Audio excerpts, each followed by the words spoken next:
I did a dual sport buyer's guide, I don't know, about a year or 2 years ago. You might want to go check that video out. I'll include that link in the description and comment section of this video.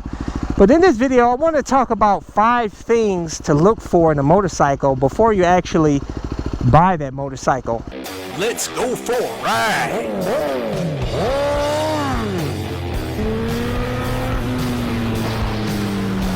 Watching CycleCruza's all-in-one motorcycle channel. Subscribe today. It took me years to settle on getting a WR250R. Years. I mean, I went back and forth between getting a DRZ or a Husk, you know, a KTM 690 or whatever. You know, all the different dual sports that are out there. And, you know, also with the liter bike, there was a lot of different, you know, when I wanted to step up from the 600 to the 1000, there's a lot of choices and trying to figure it out. I was just like, man, what do I want to get? But I'm going to tell you 5 things. You know, number one, for me, in my opinion, is highly important, is reliability. Reliability, guys. You want to make sure that that bike's going to be running. You're not going to have a lot of issues.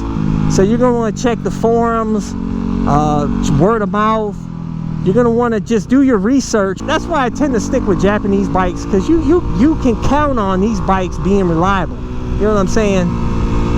The European bikes, some of them will swear up and down that they're reliable. The KT is reliable, or this and that, you know. That's why I decided to step out of my comfort zone. I bought that Ducati X Diavolo S.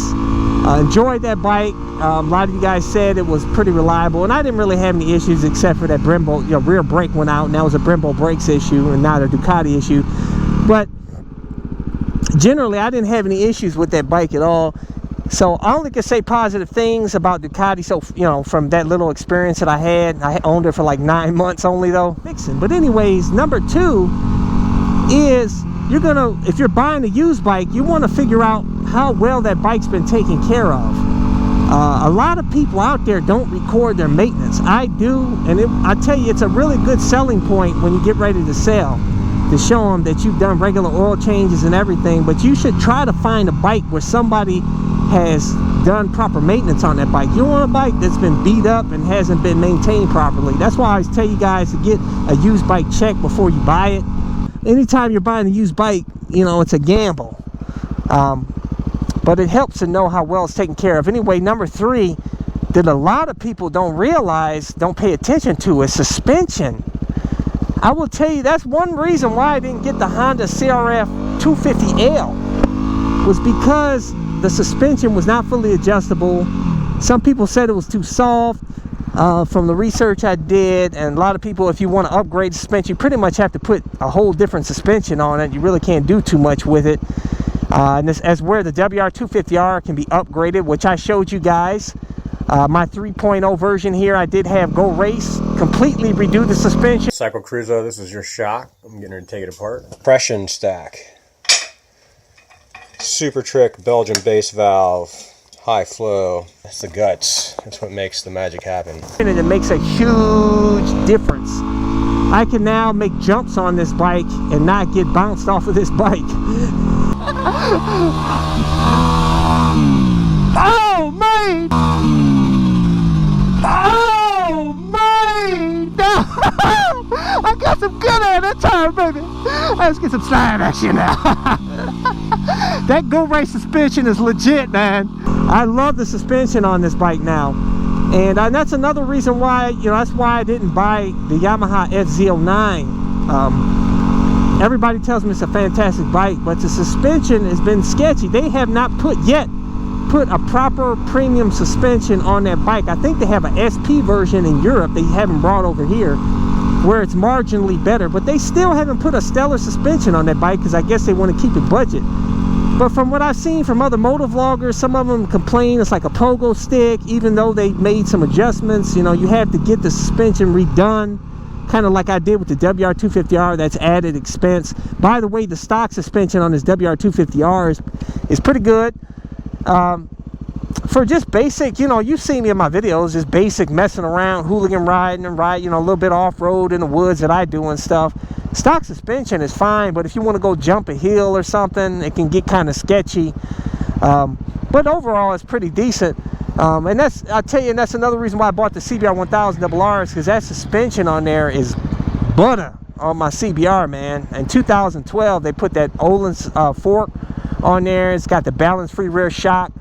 Absolutely, I didn't do anything to that suspension. I didn't set the sag. I didn't do reval. I didn't do nothing to it. I didn't even set it for my weight, and the suspension is butter out here on the streets, man. I would say number 4 is, I would probably say weight is a concern that you want to be careful of.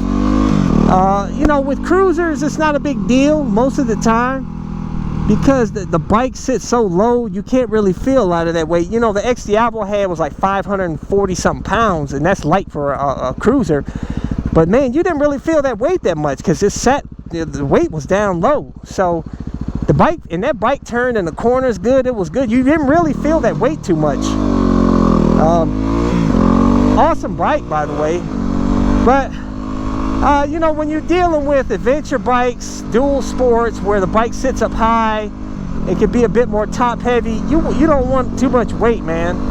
You know, that's why I tell you guys, I'm not really fond of some of the adventure bikes, really, because they're usually like 500, 400 plus pounds. Some of them up to 1,000 pounds. I don't know why anybody want a 1,000-pound adventure bike.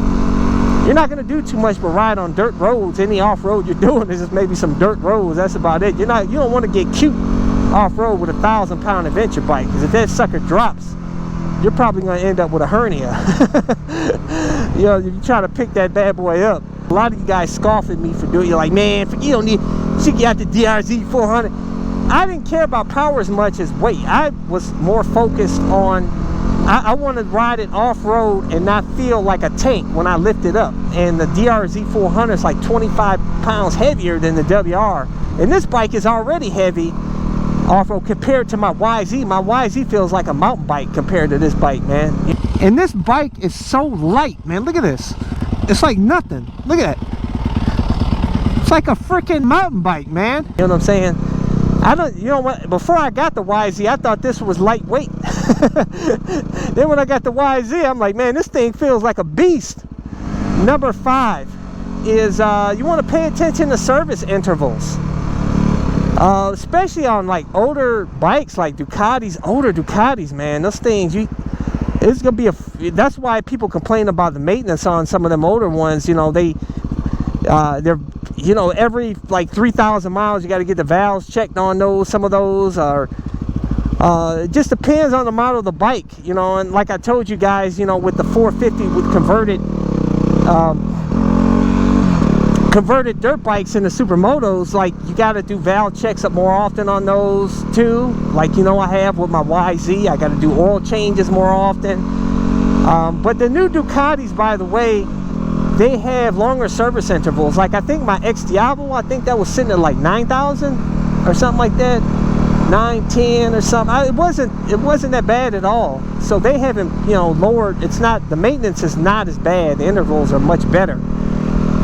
But that's something you probably want to factor in. And but I'll tell you also, a lot of you guys have mentioned CycleCruza. Why don't you mention seat height? I absolutely cringe when I hear people mention seat height. CycleCruza, what's the seat height of this and that, you know? Because you're a short rider and you're scared that your feet aren't gonna touch down. Don't worry about that, man. You know what I'm saying? You got people out there, there's motor vloggers out here. I seen this literally like 5'3" riding full-on dirt bikes, dual sports, and they just use one leg as a kickstand. Like this bike sits up high for a lot of you out there. It sits like 37-inch seat height or something. I'm fine. I'm 6 foot though. I can put, you know, plant both feet. But if you're short, just use one leg as a kickstand. It stops. It's not that big of a deal. And these bikes are light enough. It's not that big of a deal, man. You know. So don't focus on seat height. Forget seat height. Take that out of your mind, man. I think I hate to hear people mention that. That's pansy talk. Be talking about that. You got guys out here. You got motocross guys out here like what's his name? Ricky Carmichael, one of the greatest riders of all time out here. Dude sitting at like, what's that, 5'4"? He's riding motocross, even though that's not street where they're doing a lot of stops, but still, you know, a lot of you short riders are scared of dirt bikes because they sit up so high. And but it's in your mind, you know. You become a good rider, you don't have to worry about crashing. You know what I'm saying? Just be working about becoming a better rider. It's not a big deal, but it's all mental. But I want to hear your take, guys. I want you to name some other things to look for in a motorcycle. Obviously, you also want to make sure the bike is running, you know, before you you want to make sure it's running good, in good shape, of course. That's the main thing. But I want all of you to get a motorcycle. There's no reason why any of you guys can't get a motorcycle. For those of you who say you can't afford one, I did a video talking about how you can get motorcycles for cheap, really cheap, super cheap, great motorcycles. And so there's really no excuse at all. If you're an able-bodied person and you're able to ride, there's no reason why you can't get a bike. But I want you guys, that's what my channel is all about, is motivating you guys to ride. Get out there and ride, baby. Look, I'm out here in the rain, in cold weather, like 40, like 39 degrees out here, man. It don't stop CycleCruza. You know what I'm saying? But anyways, guys, I also want to mention, you know, for those of you guys who want to, you know, get my gear, you know, my camel pants, my boots, my gloves, all my stuff, I always include links in the description and comment section of my videos, or go to my website at CycleCruza.com and click on the menu tab, My Gear, and those are a bunch of links to all my stuff. Hey guys, I appreciate all you guys. Hit thumbs up, check out my playlist for new riders and popular videos.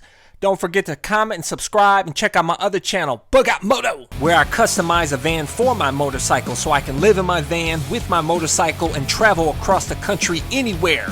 Subscribe to my YouTube channel, Bug Out Moto.